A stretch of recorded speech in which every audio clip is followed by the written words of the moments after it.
My name is Eleanor Duvetter, and today we're going to talk about thunderstorm downbursts and the dust storms that can sometimes occur.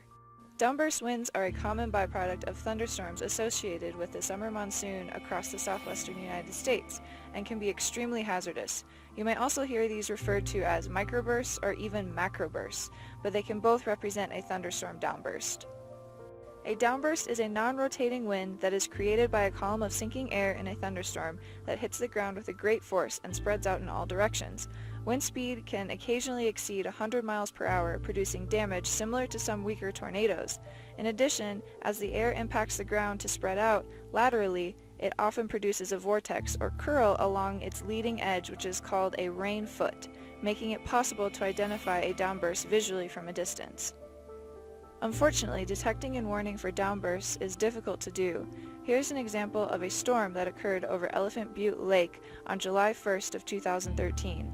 The weak-looking storm on radar actually unleashed a dry microburst that produced estimated winds of 80 to 90 miles per hour.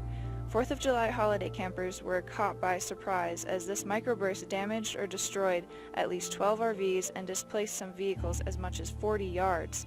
A similar dry microburst occurred in the same area a couple years later, this time destroying Elephant Butte's Marina del Sur with 70 mile per hour winds.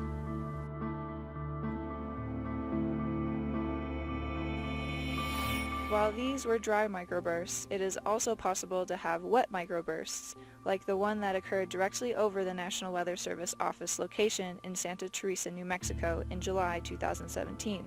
Winds were clocked at 73 miles per hour at the office at the time the cold, wet air impacted the ground. A combination of nearby time-lapse imagery and photos from a nearby aircraft helped to document this event in great detail. Even more remarkable was the imagery captured by the National Weather Service radar directly under the downburst. You can see the concentric rings radiating out in all directions as the rain-cooled outflow of the downburst spread out. Another big threat across the southwestern United States is the dust that can be kicked up as a result of these downbursts. The dust storms can be in the form of localized dust channels or much larger and longer-lived areas of blowing dust called haboobs. Haboobs produce a wall of dust that can drop visibilities to near zero in just a matter of seconds. Here we see a motorist making a very unwise decision to drive directly into a haboob as opposed to pulling over or taking the nearby exit off the interstate. This driver was lucky, but these situations can be very deadly.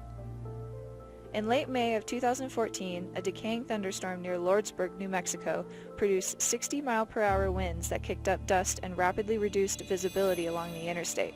A fiery chain reaction crash resulted in 7 fatalities and a multitude of injuries. Ironically, radar at the time indicated much stronger convection in other parts of southern New Mexico as opposed to the site of this dust storm. As such, we need to keep in mind that any thunderstorm is capable of producing downbursts and dust storms. This event sadly occurred again along the same stretch of highway just 3 years later in June of 2017. In this case, a rather weak-looking storm on radar produced a localized downburst that pushed a dust channel across the interstate. This time there were 25 vehicles involved and unfortunately 6 additional lives were lost. So is there anything that you can do to stay safe when downbursts and dust storms occur? The answer is most definitely yes. When thunderstorms threaten, keep an eye on the sky and look for the characteristic rain or even dust foot indicating a downburst. Take shelter immediately and stay away from trees.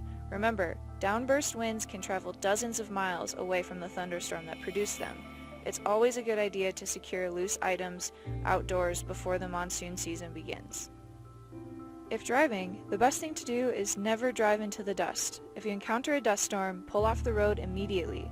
Turn off headlights, taillights, and remove your foot from the brake so that other drivers will not see you and mistake your location for the actual travel lanes. However, if you must keep driving, which is something that we highly discourage, slow down, tap your brakes repeatedly to alert other drivers behind you. Unfortunately, downbursts and dust storms go hand in hand with our monsoon season, but taking time now to understand these hazards and prepare a plan of action if you happen to encounter one can make the difference between life and death.